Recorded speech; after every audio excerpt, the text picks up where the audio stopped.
So I heard Unchained was a pretty good deck, huh? I mean, people used to believe that it would be a rogue deck at best, but it actually turns out to be the deck with the highest conversion rate in YCS Sao Paulo. As a matter of fact, 8 out of the 24 players in the top 8 were on Unchained.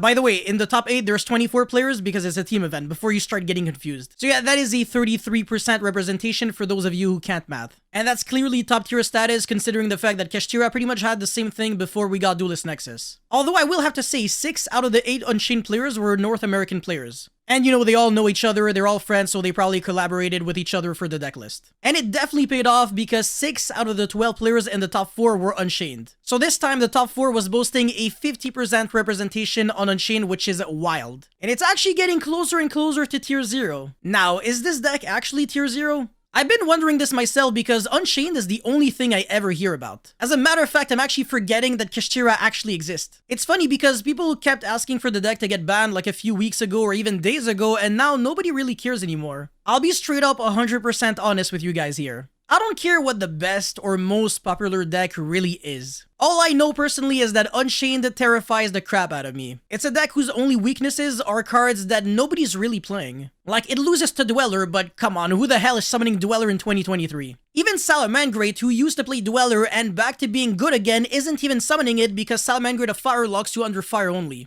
Anyways, back to that topic later on because I will be making a video on how to beat Unchained later down the week. So stay tuned for that. Anyways, there are a bunch of reasons why Unchained is doing so well at the YCS right now, and one of them is innovation. I've said this in the past, but I do believe that the TCG players are more innovative than the OCG players, especially considering the fact that we get the cards later. And a super interesting deck I haven't actually seen much before this event was the DDD engine. So just like the Tour Guide engine, it is made out of 4 cards, but you're not going to be playing this and Tour Guide at the same time. I mean, you could though, because Tour Guide takes up your normal summon and the DDD engine doesn't. But the DDD engine is infinitely better going second, and also it gives you access to Zeus. And it also makes you win in time, which is pretty insane because you're gaining 1,000 life points. Now, this package is made out of 3 copies of Dark Contract with the Gate and 1 copy of the King Requiem. The goal is to draw Dark Contract with the Gate, not Requiem, and then search the Requiem and then scale it and then special summon it by destroying your Dark Contract with the Gate. And then you'll be summoning the DDD Divisor King Machine X on top of the Vice Requiem, and it will be gaining an effect thanks to the Requiem. So by shuffling back a Dark Contract from your field or graveyard back into the deck, you can destroy any card on the field and then gain 1,000. You can destroy a card on your opponent's field, which is good going second, and also a card on your own field, which is good going first, because you get to destroy any of your Unchained monsters or trap cards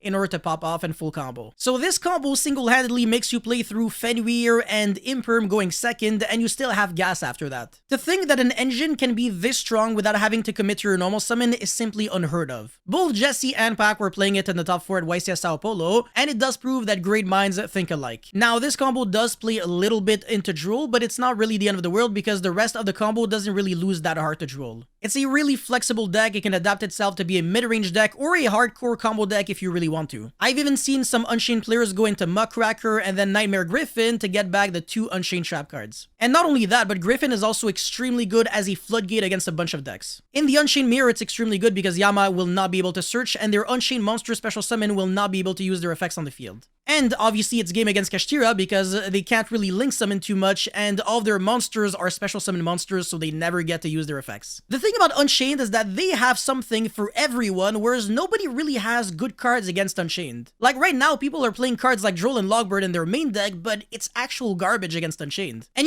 they can even out monsters that are unaffected by card effects thanks to Underworld Goddess. It's crazy because Kashtira actually struggles with everything and they get demolished by 1 single card. And again, you have to play really bad or undesirable cards that aren't really good against the other decks if you want to stop Unchained. But again, I will be explaining that later on my How to Beat Unchained video. Anyways, that's all I had for this video, guys. Thank you so much for watching. Don't forget to like and subscribe, and let me know your thoughts about Unchained in the comment section below, and I'll see you guys really soon. Peace.